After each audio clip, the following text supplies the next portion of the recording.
Hello friend, the light of lamp में आप लोगों का फिर से एक बार स्वागत है। आप सभी को पता है कि Jharkhand second class first class का फॉर्म आ गया है और उसके लिए मैं ऑलरेडी फर्स्ट क्लास का फॉर्म फिलिंग प्रोसेस के लिए वीडियो बना रखा हूं, जिस पे बहुत सारे कमेंट आए कि सेकेंड क्लास के लिए भी फॉर्म फिलिंग प्रोसेस का वीडियो बना चाहिए करके रिक्वेस्ट आए बहुत सारे। तो इसके लिए मैं सेकेंड क्लास के लिए एक फॉर्म फिलिंग प्रोसेस का वीडियो बनाने जा रहा हूँ, जिसमें आप लोग को ये नॉलेज पता चलेगा कि कैसे कौन कौन से डॉक्यूमेंट लगेंगे और किन किन बातों का ध्यान रखना है ड्यूरिंग फॉर्म भरने टाइम में।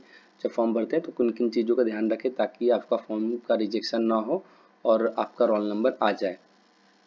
तो हम लोग स्टार्ट करते हैं। सबसे पहले जो नोटिफिकेशन आया है झारखंड IBR ऑफिस से, उस पर देखेंगे क्या क्या डॉक्यूमेंट लगते हैं। तो आप देख रहे हैं कि ये अपना झारखंड सरकार के द्वारा ये नोटिफिकेशन निकाला गया है, इस पे क्या क्या डॉक्यूमेंट लगेंगे और किस डेट को एग्ज़ाम होने वाला है और किस डेट को फॉर्म भरना है, वो सारी डिटेल्स दिए हैं। तो सबसे पहले जो लगने वाले हैं अपना अनुभव प्रमाण पत्र, मतलब एक्सपीरियंस सर्टिफिकेट। अभी हम सेकेंड क्लास के लिए फॉर्म भरने जा रहे हैं तो उसके लिए हमें फायरमैन का एक्सपीरियंस सर्टिफिकेट चाहिए होगा। दूसरा 10वीं का पास सर्टिफिकेट चाहिए, मतलब आपका मिनिमम एजुकेशन क्वालिफिकेशन होना चाहिए, वो 10वीं पास होनी चाहिए। तीसरा आता है निवास प्रमाण पत्र, मतलब आप जहाँ पे रह रहे हैं वहाँ का निवास प्रमाण पत्र चाहिए होगा। चौथा आता है भारतीय नागरिकता का प्रमाण पत्र या शपथ पत्र, क्योंकि हम आधार कार्ड और पैन कार्ड या पासपोर्ट या अपना बैंक का स्कैन कॉपी भी दे सकते हैं, बैंक का पासबुक का। तीसरा आता है ओ NOC। हम लोग थोड़ा सा यहाँ पे डिस्कस करेंगे NOC क्या होता है। NOC क्या होता है, नो ऑब्जेक्शन सर्टिफिकेट होता है। यदि जैसे कि आप झारखंड का निकला है और आप हो सपोज यूपी में हो, तो आपको यूपी के IBR ऑफिस से नो ऑब्जेक्शन सर्टिफिकेट लेना पड़ेगा झारखंड के लिए अप्लाई करने के लिए, क्योंकि आप वहाँ पे काम कर रहे हो या नहीं कर रहे हो, या आपका क्या वहाँ पे कोई ऑब्जेक्शन है, ये सब के लिए प्रूफ देना पड़ता है। इसलिए नो ऑब्जेक्शन सर्टिफिकेट चाहिए होता है वहाँ के IBR ऑफिस से, जिस स्टेट में आप रह रहे हो, चाहे जिस स्टेट का आपका एक्सपीरियंस सर्टिफिकेट है। तो सपोज आपका एक्सपीरियंस सर्टिफिकेट यूपी का है तो यूपी का IBR ऑफिस में जाके आपको NOC लेना पड़ेगा। उसके लिए आप कुछ नहीं करना है, सिंपल सा आपका एक्सपीरियंस सर्टिफिकेट रहेगा यूपी का फायरमैन का, उसको लेके जाना है। वहाँ पे जो भी पर्सन होंगे उनको बोलना है हमें सेकेंड क्लास के लिए बॉयलर ऑपरेटर का फॉर्म भरना है, इसके लिए हमें NOC चाहिए। तो आपको वहाँ से NOC बना के देंगे बिहाफ ऑफ आपके जो फायरमैन का एक्सपीरियंस सर्टिफिकेट है उसके बेस पे। तो इस तरीके से आपको NOC मिल जाएंगे। उसके बाद दो फोटो लगेंगे और एक डिमांड ड्राफ्ट लगेंगे, जो सेकेंड क्लास के लिए 300 का है, फर्स्ट क्लास के लिए 500 का है। आवेदन की करने की तिथि है जो 1 नवंबर से स्टार्ट हो चुका है और इसका लास्ट डेट 15 नवंबर तक है। अगर इसका डेट बढ़ता है तो मैं आप लोगों को वीडियो के माध्यम से बता दूंगा। उसके बाद आप ऑनलाइन फॉर्म भरने के बाद आपको फॉर्म का प्रिंट आउट निकालना है, उसको 22 नवंबर से पहले पहले जमा कराना है, मतलब 22 नवंबर को 5 बजे से पहले आपको झारखंड के IBR ऑफिस में जाके, चीफ इंस्पेक्टर के ऑफिस में जाके जमा करा देना है। उसके बाद जो सेकेंड क्लास का एग्ज़ाम डेट है 16 दिसंबर से लेके 20 दिसंबर तक चलेगा और फर्स्ट क्लास का 12 दिसंबर से 15 दिसंबर तक चलेगा। तो अभी हम लोग स्टार्ट करते हैं कि फॉर्म कैसे भरना है। सिंपल सा कुछ नहीं करना है, गूगल में जाना है, झारखंड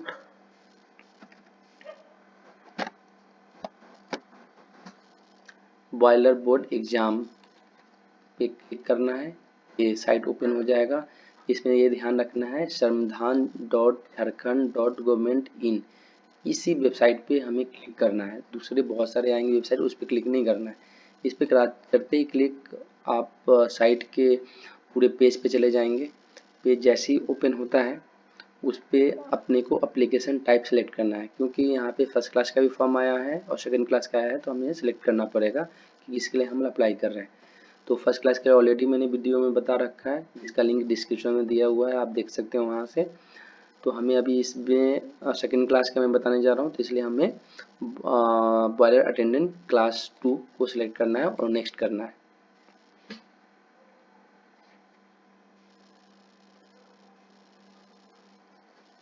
थोड़ा मेरा नेट स्लो है जिसकी वजह से बहुत स्लो चल रहा है।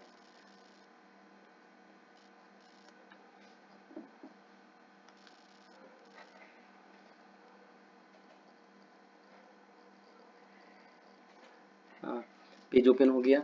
अभी इसमें हम लोग देख सकते हैं क्या क्या फॉर्म में भरने के लिए दिया गया है। हम एक एक करके पॉइंट बाय पॉइंट डिस्कस करेंगे। सबसे पहले अपना पूरा नाम डालना है इसमें, इस कॉलम में, इस रो में। उसके बाद दूसरे में पिता का नाम डालना है, अपने फादर का नाम डालना है। इसमें अपना जन्म तारीख, आपका जो जन्म डेट है, जो डेट ऑफ बर्थ है वो डालना है। जन्म स्थान डालना है। उसके बाद वर्तमान निवास स्थान डाल देना है।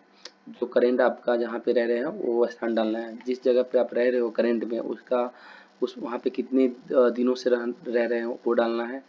उसके बाद ये पॉइंट आता है सक्षमता विनिमय सेवा प्रमाण पत्र। यहाँ पे थोड़ा गौर करने वाली पॉइंट है, क्योंकि अगर आप फर्स्ट क्लास के लिए फॉर्म भरते हैं तो यहाँ पे डालना पड़ता है सेकेंड क्लास बॉयलर ऑपरेटर। यदि आप सेकेंड क्लास के लिए डाल रहे हैं तो यहाँ पे डालना पड़ता है बॉयलर फायरमैन एक्सपीरियंस लेटर। तो ये चीज़ यहाँ पे ध्यान रखना है, यहाँ पे डालना है बॉयलर फायरमैन। ये चीज़ को ध्यान रखना है। फर्स्ट क्लास के लिए सेकेंड क्लास बॉयलर ऑपरेटर और सेकेंड क्लास के लिए बॉयलर फायरमैन। उसके बाद आवेदित प्रमाण पत्र की कोटि, इसके लिए हम लोग अप्लाई कर रहे हैं वो क्या है, सेकेंड क्लास के लिए अप्लाई करें तो यहाँ पे सेकेंड क्लास डाल देना है। क्या किसी पूर्व परीक्षा में शामिल हुए हैं, हमने किसी पूर्व परीक्षा में शामिल नहीं हुए हैं तो यहाँ पे सिंपल सा है नो कर देना है। इसमें यस करने की जरूरत नहीं है। अगर यस नहीं कर रहे हैं, नो कर दिए, तो परीक्षा की तारीख वगैरह, परीक्षा की जगह, ये सब भरने की जरूरत नहीं है। यहाँ पे सिर्फ डालना है ईमेल आईडी। आपका जो ईमेल आईडी है वो यहाँ डाल देना है, मोबाइल नंबर है जो डाल देना है।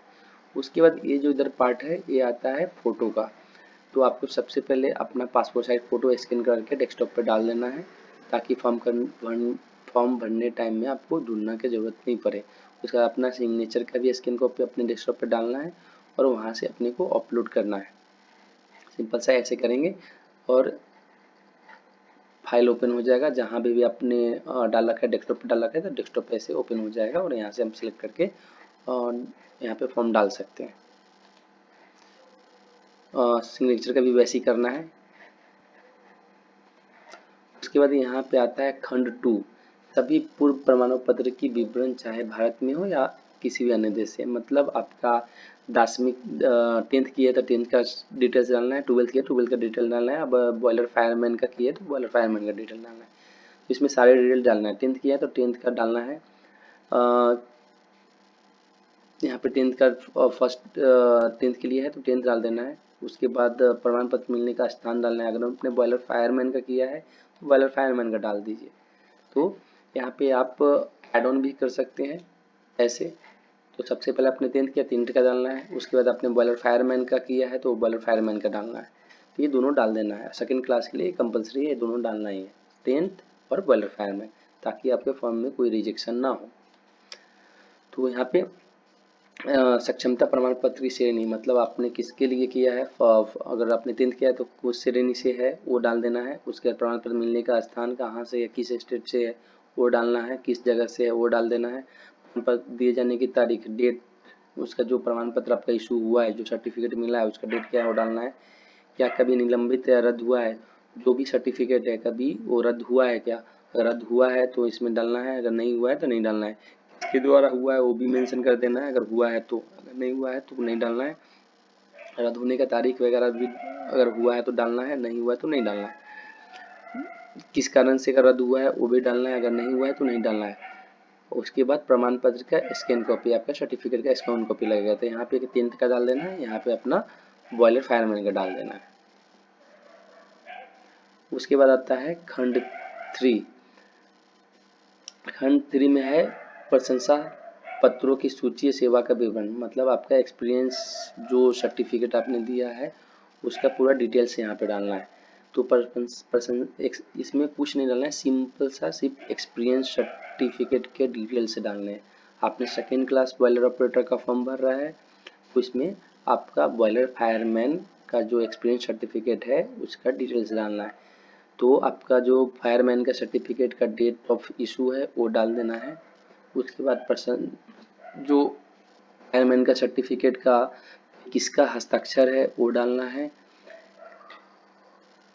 नेम जो बंदे ने सिग्नेचर किया वो उसका नेम डालना है, उसका डिजिग्नेशन डालना है, उसका फैक्ट्री का एड्रेस डालना है, उसका ईमेल एड्रेस डालना है, उसका फ़ोन नंबर डालना है। तो आपको एक्सपीरियंस सर्टिफिकेट मिलेगा, उस पर सारे मेंशन रहते हैं, तो सारी चीज़ें डाल देना है। उसके बाद विस्पत्रो मतलब आपके बॉयलर की संख्या, कितने बॉयलर थे वो डालना है, किस टाइप के थे, फायर ट्यूब थे, वाटर ट्यूब थे, हॉरिजॉन्टल थे, वर्टिकल थे, वो डालना है। तापक धरातल मतलब उसका हीटिंग सरफेस एरिया क्या है वो डालना है। किस हैसियत में नियोजित थे आप, वहाँ पे बॉयलर ऑपरेटर के लिए नियोजित थे या बॉयलर फायरमैन के लिए नियोजित थे, वो डालना है। आवेदक की सेवा, आप कितने तारीख से वहाँ पे काम करें वो डालना है। सेवा में नियोजित रहने की अवधि, आप कितने सालों तक वहाँ पे काम किए वो डालना है। उससे जो एक्सपीरियंस सर्टिफिकेट मिला है उसका स्कैन कॉपी डाल देना है। अब उसके बाद खंड 4 में आता है ए, नियोजित होने की कुल अवधि मतलब आप कितने दिनों से काम कर रहे हैं वो डालना है। आपने 4 साल से काम कर रहे हैं तो 4 साल डाल देना है। नियोजित होने की अवधि के लिए प्रमाण पत्र दिए गए, सपोज जैसे आपने 4 साल डाल दिया, आपके पास 4 साल का एक्सपीरियंस है, बट आपके पास जो प्रमाण पत्र है, जो एक्सपीरियंस सर्टिफिकेट है, सिर्फ आपके पास 3 साल का ही है, तो जिस 3 साल का एक्सपीरियंस सर्टिफिकेट है तो उसको इसमें डालना है। अगर बच गया 1 साल, एक्सपीरियंस का सर्टिफिकेट नहीं है आपका 1 ईयर का, तो उसको यहाँ पर डाल देना है। तो 3 1 4 टोटल आपका एक्सपीरियंस 4 साल हो गए, जिसमें 3 साल का सर्टिफिकेट है आपके पास तो उसका डिटेल्स यहाँ है, जिसका 1 साल का सर्टिफिकेट नहीं है तो उसका डिटेल्स यहाँ है। उसके बाद आपका धर्म जाति, जो आपका धर्म है वो और जाति डाल देना है। उसके बाद कद मतलब आपका हाइट क्या है वो डालना है, आपका रंग कौन सा है वो डालना है, बाल का रंग कौन सा है वो डालना है, आँख का रंग कौन सा है वो डालना है। विशेष आपका बॉडी पे कोई मार्क है वो डालना है, कोई चिन्ह का निशान देना है ताकि आइडेंटिटी हो सके। उसके बाद बाएं अंगूठे का निशान का स्कैन कॉपी का अपलोड करना है। बाएं अंगूठे का निशान एक व्हाइट पेज पे डाल के उसका स्कैन कॉपी लेके यहाँ पे अपलोड करना रहेगा। रकम, आप सेकंड के लास्ट के लिए फॉर्म भर रहे हो तो उसके लिए 300 रुपये लगते हैं, उसका रकम डालना है, यहाँ पे ऑलरेडी मेंशन है वो डाल देना है। ड्राफ्ट की संख्या, जो आप डीडी बनाओगे उसका यहाँ पे संख्या डालना है। मैं अपने डिस्क्रिप्शन में डाल दूंगा ड्राफ्ट किसके नाम से बनाना है और उसका IFSC कोड क्या है, पेबल क्या रहेगा, वो मैं अपने डिस्क्रिप्शन में डाल दूंगा, आप वहाँ पे देख सकते हैं। जारीकर्ता बैंक, कौन से बैंक का डीडी बनाया है वो डालना है। जारी करने की तिथि, किस डेट में आपने डीडी बनाया है वो डालना है। उसके बाद ये थोड़ा सा नोट है, ये बहुत इंपॉर्टेंट है, इस पे हमें ध्यान रखना है। हर एक आवेदक की परीक्षा का फीस भारतीय, अपने जो भी डीडी बनाएंगे वो भारतीय स्टेट बैंक के द्वारा ही बनाना है, और वो डिटेल मैं डिस्क्रिप्शन में दे दूंगा कैसे बनाना है, डीडी किस बैंक से बनाना है, उसका IFSC कोड क्या है, उसका पेबल कहाँ पर रहेगा, वो सारी डिटेल्स मैं डिस्क्रिप्शन में दे दूंगा, वहाँ पे देख सकते हैं। उसका 300 का ही डीडी बनाना है। जो आप फोटो लगाएंगे ना वो 2 बाई 2.5 इंच का होना चाहिए, पासपोर्ट साइज फोटो। उसके बाद जो फॉर्म भरेंगे उसके साथ जो लगने वाले डॉक्यूमेंट है, हाई स्कूल का प्रमाण पत्र मतलब आपका 10th का सर्टिफिकेट, आवासीय प्रमाण पत्र, और बॉयलर के मुख्य निरीक्षक अन्य राज्य में बॉयलर मतलब आपका NOC चाहिए होगा अगर आप दूसरे स्टेट से भर रहे हैं, मतलब आप झारखंड के लिए भर रहे हैं बट झारखंड का निवासी नहीं है, तो जिस स्टेट से आपका एक्सपीरियंस सर्टिफिकेट मिला है उस स्टेट से आपका NOC चाहिए होगा। ड्राफ्ट की मूल कॉपी, जो आप डीडी बनाए हैं उसका ओरिजिनल कॉपी लगा के आपको सबमिट करना है 22 नवंबर से पहले। नियोक्ता का विवरण, नियोक्ता का विवरण मतलब आप जहाँ पे काम कर रहे हैं, जहाँ से एक्सपीरियंस सर्टिफिकेट मिला है उसका टोटल डिटेल्स डालना है, नाम, email ID, phone number, ETC। उसके बाद मैं जो सहमति अनुरोध है इसको क्लिक करके और सबमिट करेंगे तो आपका फॉर्म ऑटोमेटिक फिलअप हो जाएगा, और उसका जो प्रिंट आउट निकलेगा वो आप सबमिट कर दोगे जाके हार्ड कॉपी 22 नवंबर से पहले। मेरे चैनल को इस टाइप के वीडियो के लिए लाइक कीजिए, सब्सक्राइब कीजिए ताकि आपको इस टाइप के वीडियो मिलते रहे और मैं आप लोगों को इस टाइप की वीडियो पहुंचाते रहूं। कुछ भी दिक्कत हो फॉर्म भरने में कभी भी तो आप मेरे को कमेंट करके बता सकते हैं और पूछ सकते हैं, मैं आपको फुल सपोर्ट करूंगा any time anywhere. Thank you so much.